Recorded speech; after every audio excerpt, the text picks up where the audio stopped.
le monde de la chanson française est en deuil. Anne Sylvestre, chanteuse populaire et auteure-compositrice et interprète s'est éteinte à l'âge de 86 ans, mardi 1er décembre, a annoncé son attaché de presse à l'AFP.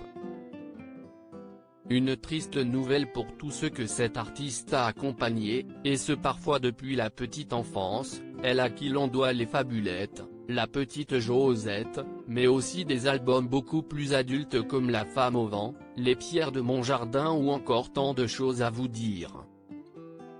Une artiste et militante féministe qui a marqué plusieurs générations, notamment pour les différents registres dans lesquels elle s'est lancée, comme l'a souligné Augustin Trapenard dans un bel hommage. Elle était venue tremblante un peu. Ces mots magiques ont bercé l'enfant que j'ai été, nourri l'adolescent, accompagné l'adulte que j'aimerais oublier. Anne Sylvestre nous a quittés mais ses textes engagés, drôles, écorchés resteront gravés à jamais, a ainsi tweeté l'animateur de Boomerang, l'émission culturelle de France Inter. Née en 1934 à Lyon, Anne Sylvestre est née Anne-Marie-Thérèse Begrat.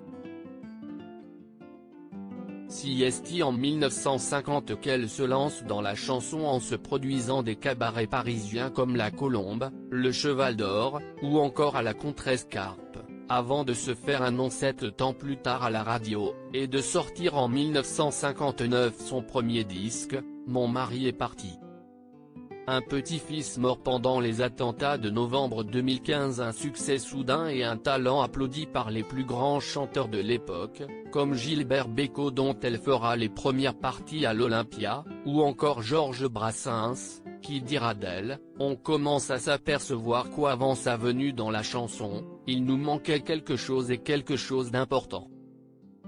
En 1962, alors qu'elle se destinait à la chanson populaire plutôt adulte, Anne Sylvestre sort le premier 45 tours de ses Fabulettes. Un succès immédiat, qui poussera la chanteuse à se lancer dans les chansons pour enfants. Je me suis mise à en écrire après la naissance de ma première fille, en 1962, note de la rédaction, racontait-elle ainsi à Télérama en 2017. À l'époque, il n'existait pas de marché et personne n'y croyait.